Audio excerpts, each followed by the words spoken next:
앞뒤 좌우분들과 이렇게 인사 나누시겠습니다. 전능하신 하나님이 당신의 하나님 되십니다. 전능하신 하나님이 당신의 하나님 되십니다. 아멘. 우리가 앞서 살폈던 사도행전 5장에서는 두 번의 교회의 영적 위기가 있었습니다. 한 번은 교회 내부의 문제로 아나니아와 삽비라 부부를 통하여 거짓의 영, 사탄의 영이 예루살렘 교회를 침범한 일이었습니다. 이 사탄의 장난은 성령이 충만한 사람 베드로 사도를 통하여 즉시 진압이 되지요. 사도행전 5장 9절에서 11절 말씀 함께 읽습니다. 베드로가 이르되 너희가 어찌 함께 깨하여 주의 영을 시험하려 하느냐. 보라, 내 남편을 장사하고 오는 사람들의 발이 문 앞에 이르렀으니 또 너를 메어 내가지라 하니 곧 그가 베드로의 발 앞에 엎드려져 혼이 떠나는지나 젊은 사람들이 들어와 죽은 것을 보고 메어다가 그의 남편 곁에 장사하니 온 교회와 이 일을 듣는 사람들이 다 크게 두려워하니라. 하나님의 권능 또 하나님의 질서가 교회 가운데 있는 것을 보고 정말 하나님 살아계시구나, 이것 가운데 주의 능력이 있구나, 예수 믿는 사람들뿐만 아니라 예수님을 복음을 듣지 못하고 믿지 않았던 사람들 사이에도 성전 가운데서는, 유대 성전 가운데서는 이런 하나님의 영이 일함이 없는데 어떻게 저기 예수 그리스도를 하나님이라고 믿는 그곳 가운데는 이런 역사가 일어나냐 하며 온 예루살렘 성이 두려워했다라는 말씀이지요. 또한 이러한 일들이 일어난 직후에 교회가 항상 그 문제를 잘 수습하면 항상 그 뒤는 부흥이 따라옵니다. 이 위기 후에 사도들을 통하여 민간의 표적과 기사가 더 많이 일어났고 더 많은 사람들이 교회로 나와왔다라고 기록하고 있지요. 이때 사탄은 다른 시험을 준비합니다. 그것은 바로 유대 관료들을 통하여서 12사도들을 다 잡아다가 매질하는 일이었습니다. 그들과 논쟁하다가 가말리엘이 나타났던 거 지난주에 우리가 말씀 나눴지 않습니까? 저들이 하나님의 사람이라면 그냥 내버려 둬라, 우리가 하나님과 척질 게 뭐 있냐. 그런데 하나님의 사람일 리가 없다. 그러니 내버려 두면 하나님이 스스로 망하게 하실 것이다. 그러면서 그들을 풀어주라라고 말하면서도 뭐랍니까? 40에서 하나 가만 매, 예수님께서 그 등이 다 찢어 발기진 바 되었던 그 채찍질을 이들에게 동일하게 행합니다. 극형에 해당합니다. 40대 맞으면 죽으니까 하나 가만 채찍질을 하는 것이지요. 그런데 놀라운 일이 일어나지요. 그것이 6장 40절에서 42절의 말씀입니다. 우리 40절에서 42절까지의 말씀 함께 읽어볼게요. 그들이 옳게 여겨 사도들을 불러들어 채찍질하며 예수의 이름으로 말하는 것을 금하고 놓으니 사도들은 그 이름을 위하여 능력받는 일에 합당한 자로 여기심을 기뻐하면서 공회 앞에 떠나니라. 그들이 날마다 성전에 있든지 집에 있든지 예수는 그리스도라고 가르치기와 전도하기를 그치지 아니하니라. 놀랍게도 사도들은 매맞는 것을 기뻐했습니다. 왜 그랬습니까? 그들이 3년 동안 공생에 예수님께 가르침을 받을 때에 예수님께서 그들에게 가르쳤지 않습니까? 너희가 내 이름 때문에 박해받고 공회에 끌려갈 때에 기뻐하고 즐거워하라. 하늘의 상급이 크민이라. 사도들이 왜 기뻐하는 겁니까? 하늘의 상급이 큰 자로 내가 인정을 받았구나. 그래서 내가 매맞는 것을 하나님이 허락하시는구나. 누군가에게 예수 믿는 것 때문에 매맞은 분들 복 있으십니다. 아멘 안 할 줄 알았습니다. 아무리 상급이 있어도 난 싫습니다. 그러면 아주 곤란합니다. 하늘의 상급은 이 땅에 살아가는 우리의 복과는 비교가 안 됩니다. 신적인 상급입니다. 이 땅의 상급은 물질적인 상급이요, 건강의 상급이요, 육적인 상급 아닙니까? 그거와 예수께서 직접 허락하시고 여호와 하나님이 직접 허락하시는 신적인 상급은 괴를 달리하고 능력을 달리합니다. 사도들은 그것을 보았습니다. 그 상급은 천사들도 받지 못하는 겁니다. 천사들보다 존귀해지는 상급입니다. 그것 때문에 수많은 사람들이 선교사로 지금도 헌신하고 있는 것이고, 목회자들도 욕심이 없어서 목회자 되는 게 아닙니다. 그 하늘 상급 바라보니까 목회자가 될 수 있는 겁니다. 아멘 안 하시면 저만 아멘 하면 되죠. 뭐 괜찮습니다. 정말 그런 역사가 일어난다는 것이지요. 그래서 그들이 기뻐하는 겁니다. 예수 믿는 사람들은 이 땅의 것에 눈이 가 있으면 안 됩니다. 이 땅을 살아가지만 우리의 시선은 저 하늘나라를 향하여 있어야 됩니다. 이 땅의 사람들은 이 땅의 시선을 두고 살기니까 항상 어둡고 우울하고 불행해질 수밖에 없습니다. 여러분, 놀라운 것은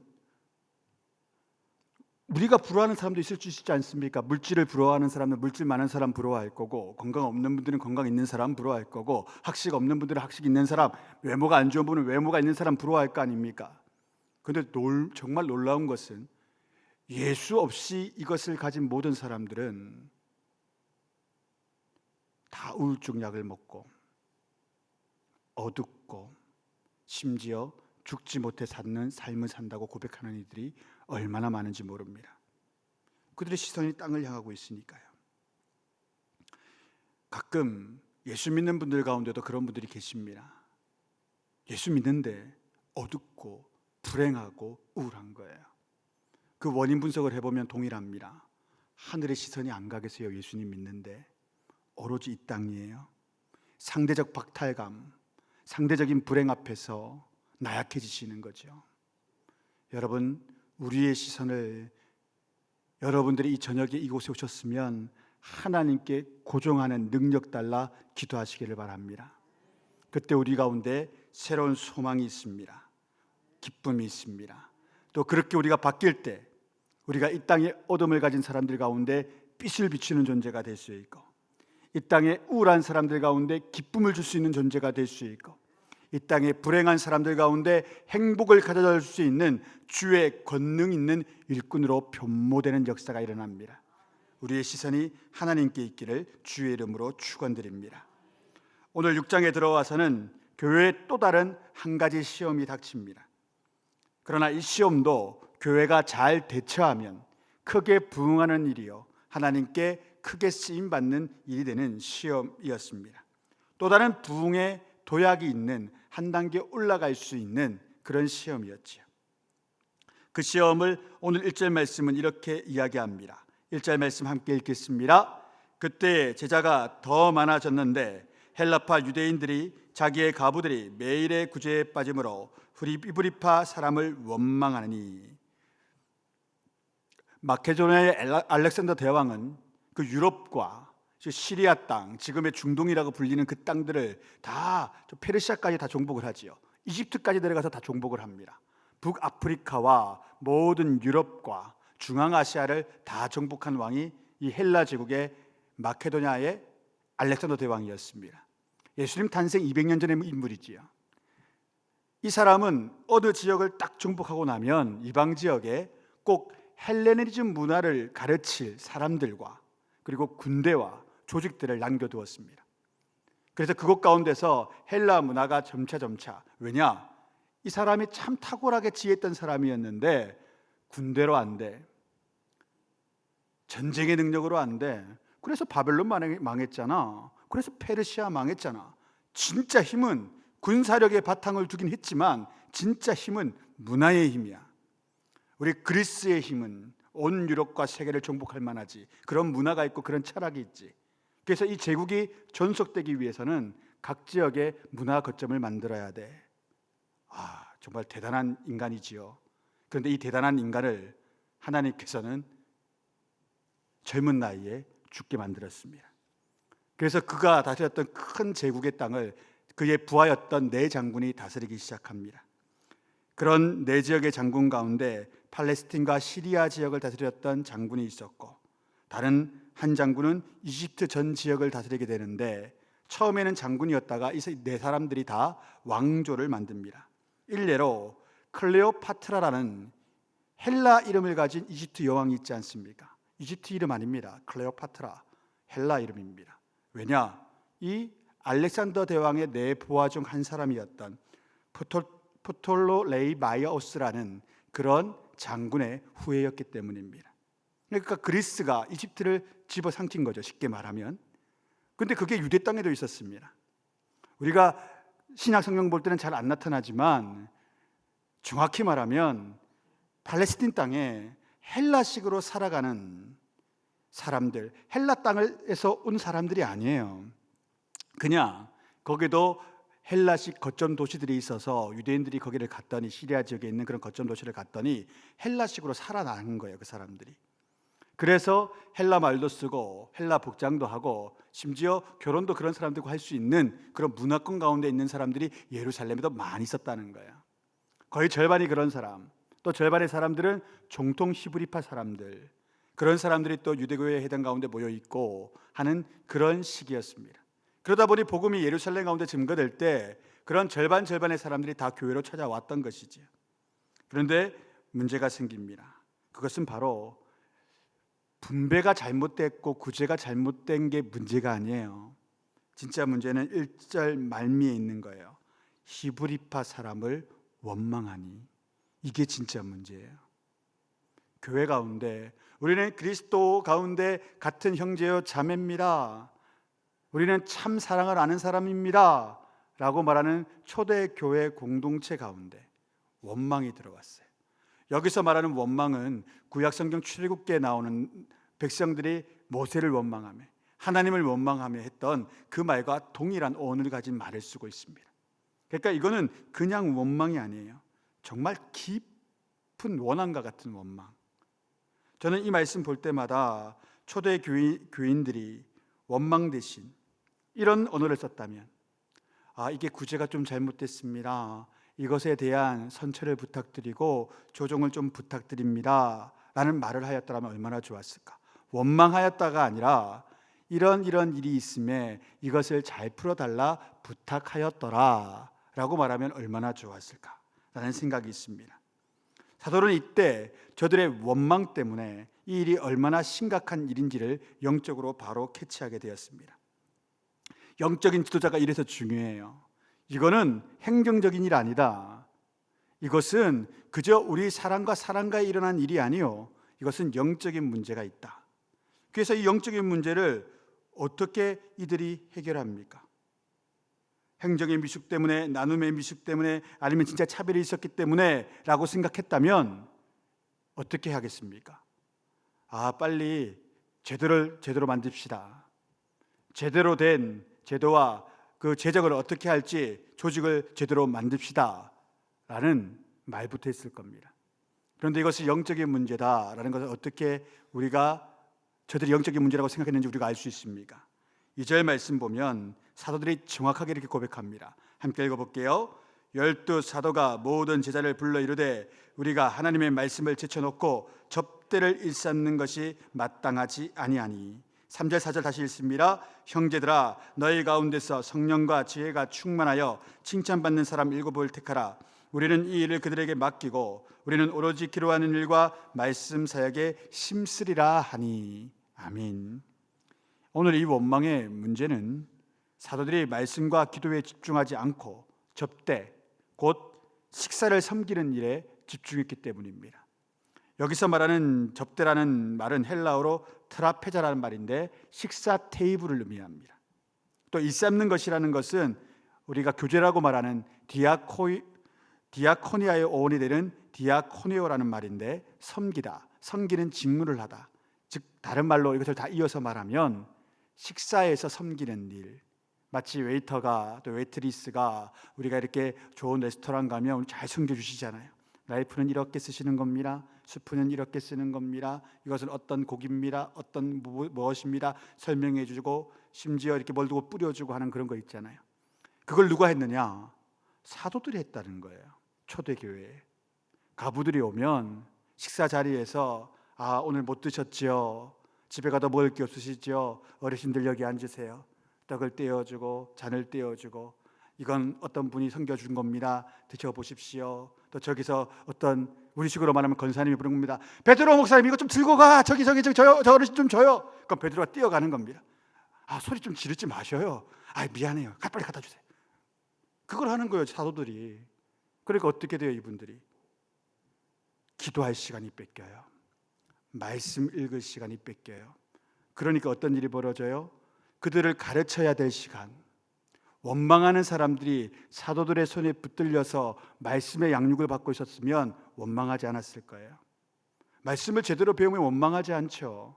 그런데 사도들이 말씀 가르치는 일과 말씀을 자기가 또한 하나님 앞에서 돌을 깨우치는 그 시간을 또 뒤로 하고 기도하는 시간도 뒤로 하고 사람 만나 접대하는 일만 하고 있으니 진짜 들어가야 될 것들이 들어가지 못하고 다른 것들이 들어가고 있으니 그 가부들 가운데, 헬라파 교인들 가운데 원망이 나오는 겁니다.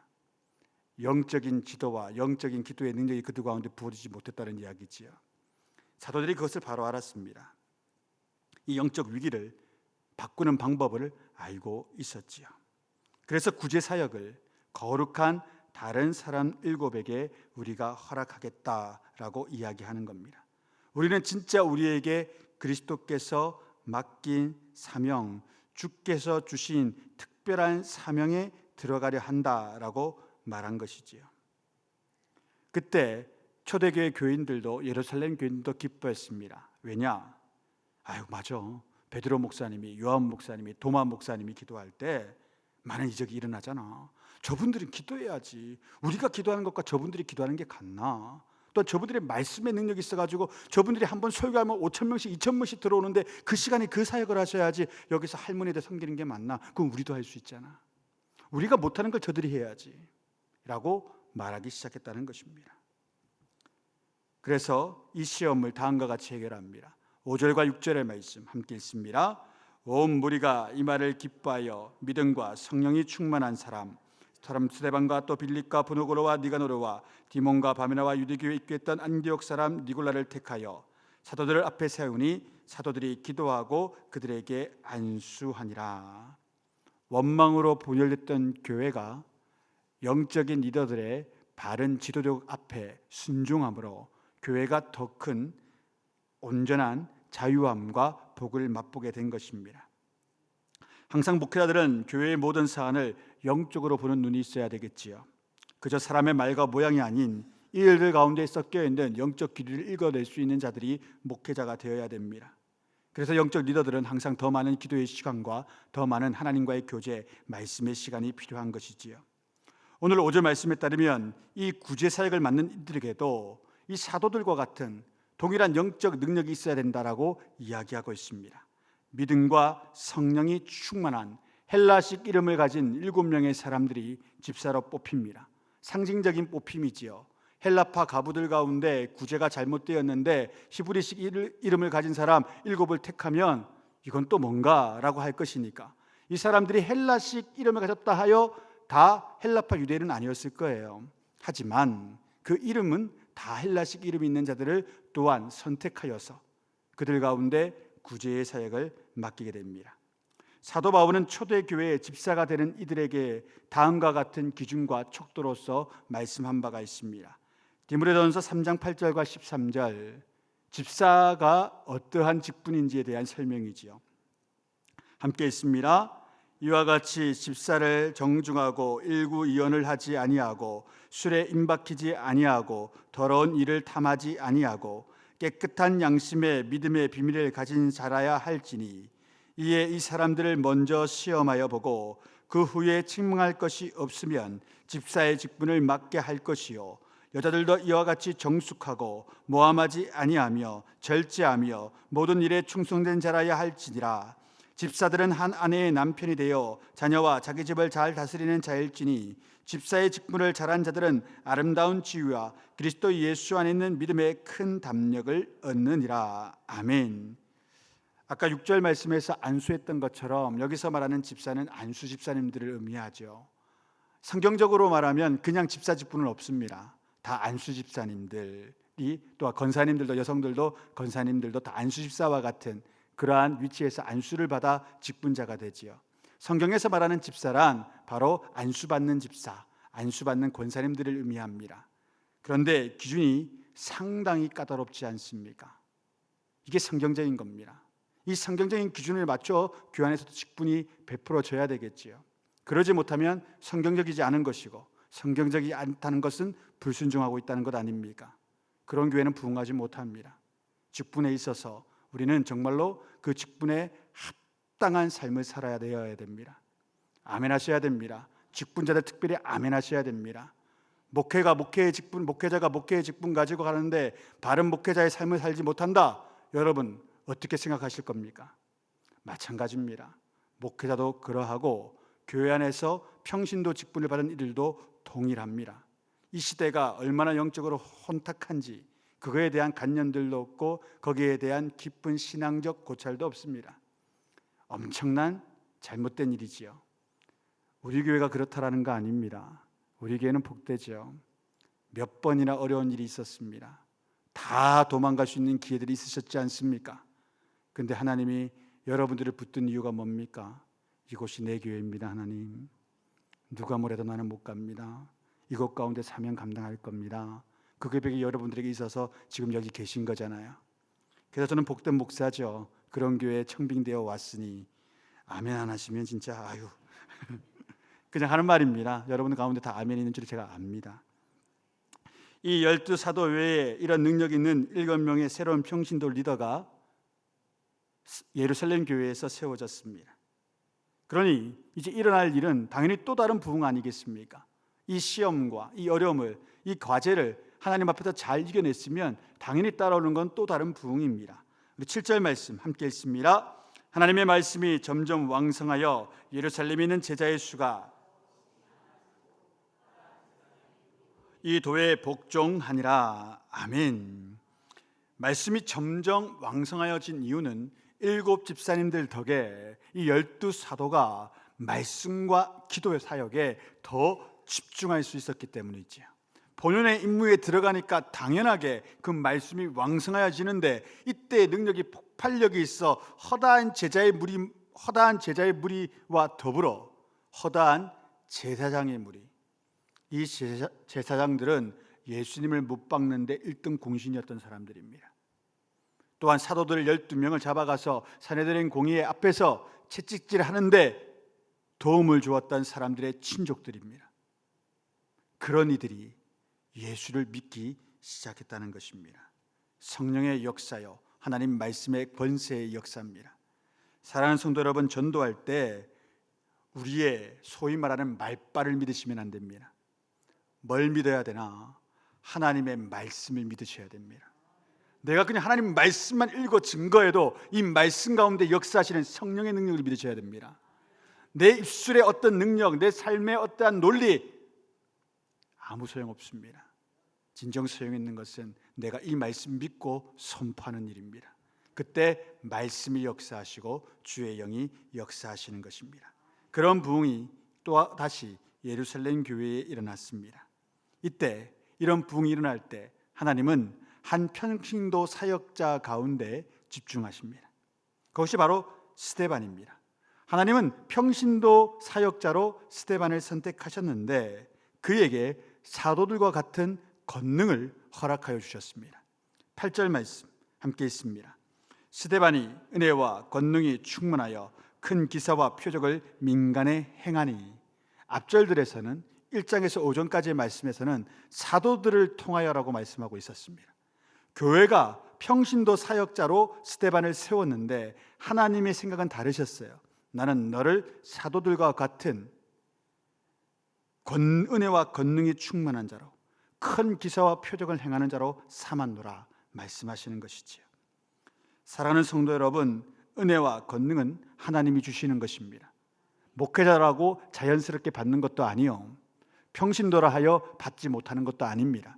하나님이 허락하시면 누구나 받을 수 있는 것입니다. 저는 그런 분들 본 적이 있습니다. 어떤 목장에 소속되어 어떤 평신도 목자, 구역장을 만나면 그곳 가운데 6개월, 1년 동안 그 사랑과 말씀의 꼴과 기도의 능력을 받으면 불면증이 사라지고 우울증이 고쳐지는 지체들을 본 적이 있습니다. 그게 한 번인가 싶어 또 다리 그런 분들을 또다시 제가 부탁을 해서 권사님 또 맡아주세요.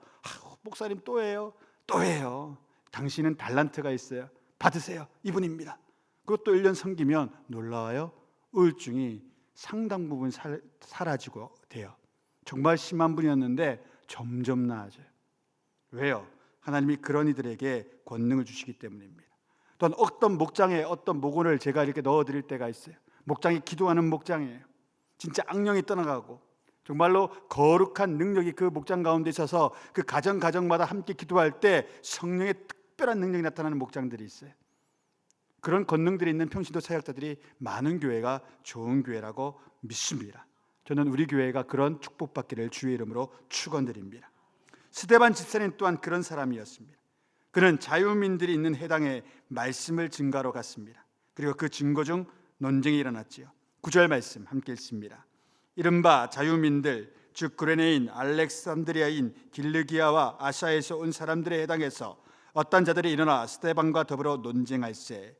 여기서 자유민들이란 리베로라고 읽는데 이 리베르로들은 원래 노예인 거예요. 로마 사회 제국의 유대인 노예들이었는데 어떤 계기를 통해서 자유를 얻었어요.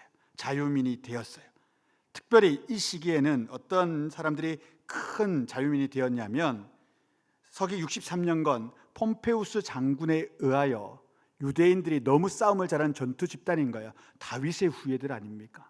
그러니까 싸움을 너무 잘하기로 정평이 나 있고 학식이 많기로도 정평이 나 있고 얘들은 천국이 보장되어 있으니까 죽음을 두려워하지 않고 싸우는 그 시대에 몇 안 되는 군대였어요. 신정국가였지 않습니까? 신의 이름으로 죽음도 불사하는 군대가 유대 군인들이었어요. 그래서 노예로 이 사람들을 다 착출해서 데려갔죠. 폼페이우스가 말해요.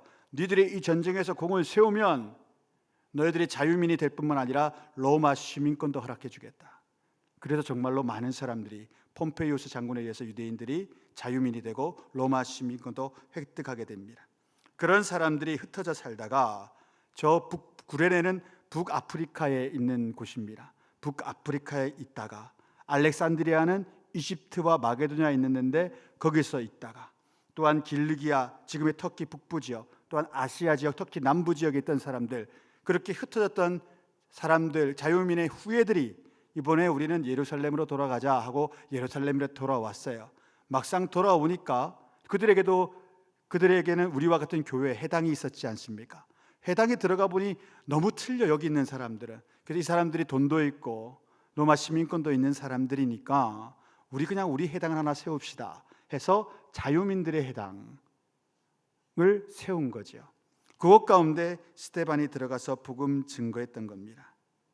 당시 예루살렘에는 학자들에 따르면 문헌에 따르면 400개의 해당이 있었답니다. 그 400여 개의 해당 가운데 하나가 이 자유민들의 해당이었고 이곳 가운데 스데반이 들어갔고 놀랍게도 이 해당 가운데 사도 바울도 있었던 겁니다. 그렇게 논쟁하기 시작했습니다. 그런데 어떻게 세상의 사람들이 성령의 권능에 불붙은 그 입술을 이겨낼 수 있겠습니까? 세상의 논리가 어떻게 성령에 불붙은 사람을 이겨낼 수 있겠습니까?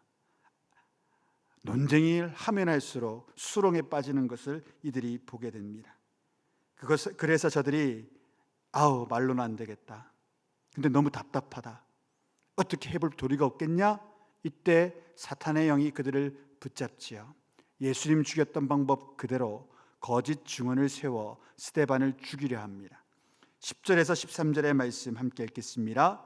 스데반이 지혜와 성령으로 말함을 그들이 능히 당하지 못하여 사람들을 매수하여 말하게 하되 이 사람이 모세와 하나님을 모독하는 말을 하는 것을 우리가 들었노라 하게 하고 백성과 장로와 서기관들을 충동시켜 와서 잡아가지고 공회에 이르러 거짓 증인들을 세우니 이르되 이 사람이 이 거룩한 것과 율법을 거슬러 말하기를 마지 아니하는도다.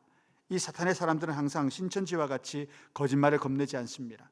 거짓의 아비의 수하들이기 때문에 사탄의 수하들이기 때문에 거짓말하는 것 하나도 두려워하지 않습니다. 여기서의 말하는 제목이 무시무시한 겁니다. 유대인들에게 있어서는 모세와 하나님을 모독하는 신성 모독은 돌로 쳐서 죽여야 되는 죄입니다. 아니 스데반은 그냥 예수가 하나님이다라고 말했을 뿐입니다. 그런데 저들은 거짓말합니다. 그냥 예수님이 하나님일 리 없다 이 말하지 않고 저가 설교 가운데 논쟁하는 가운데 모세를 모독했고 우리 여호와 하나님 그걸 모독할 리가 없잖아요. 그런데 여호와 하나님을 모독했다라고 이야기합니다.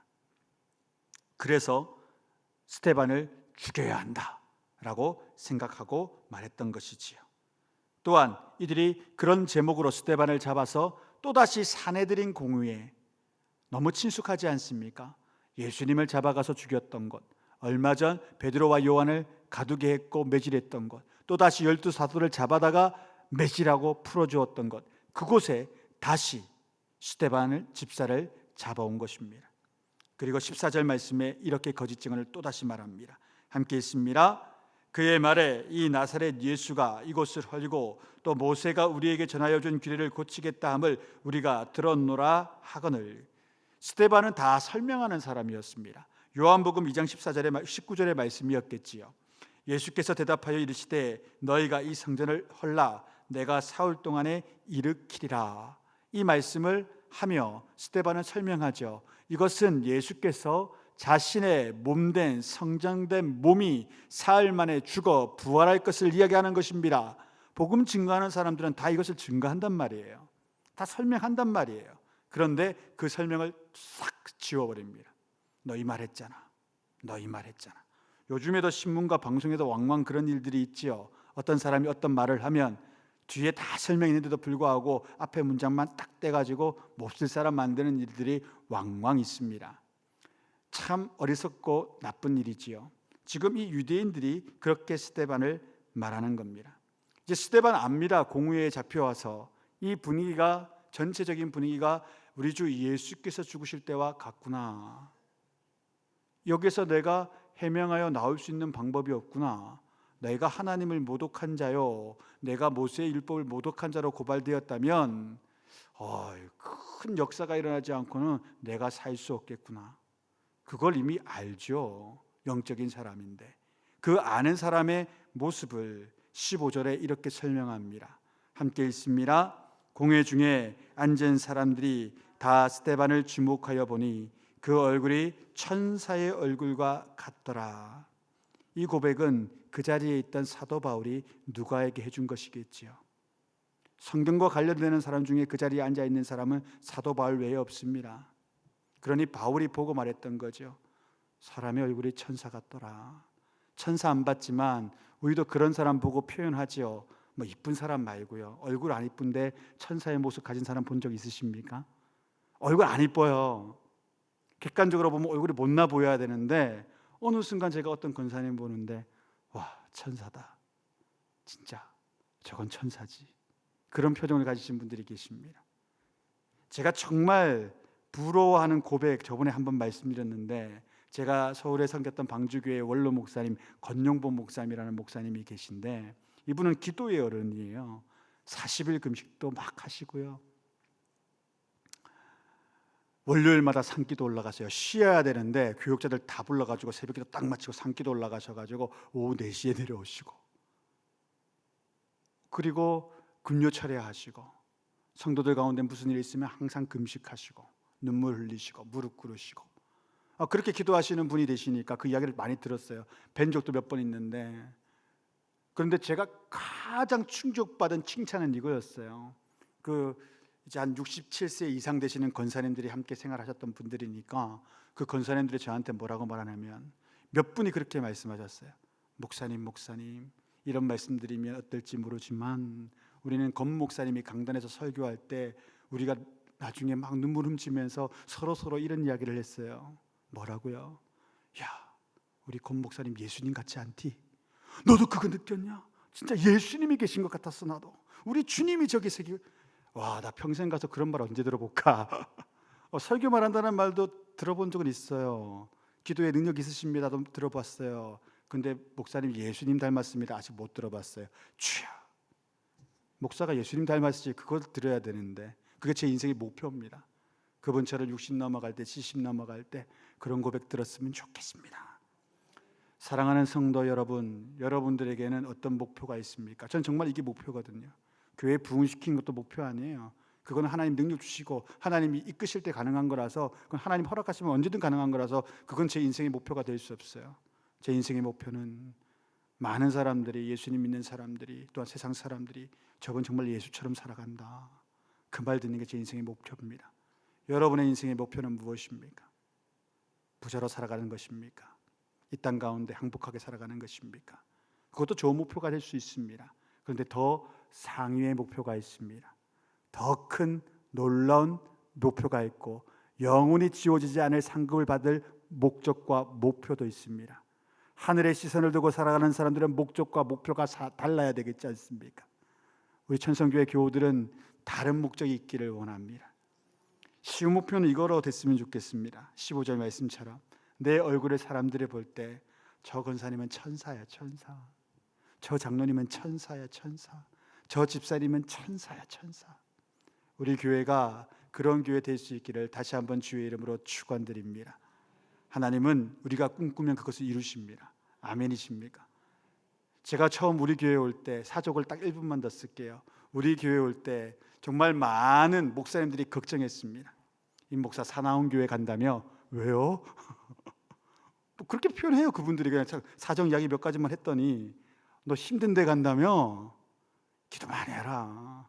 또 어떤 분은 걱정하는 거예요. 아이고 뭐 이렇게 하셔요. 근데 막상 와봤잖아요. 제가 어려움을 느낄까요? 못 느낄까요? 1도 안 느낍니다. 정말로요. 어렵다라는 느낌은 없어요. 좀 피곤하다 이 느낌은 있어도, 근데 제 육신이 피곤한 거지 심적으로 어렵고 힘들다, 영적으로 힘들고 쪼달린다 모르죠. 잘 부산 말입니다. 쪼들린다 그런 거 없어요. 그냥 감사해요. 이게 우리 교회 주신 하나님의 능력인 줄로 믿습니다. 사랑하는 성도 여러분, 하늘의 목표를 두는 저와 여러분의 삶이 될 수 있기를 주의 이름으로 축원드립니다.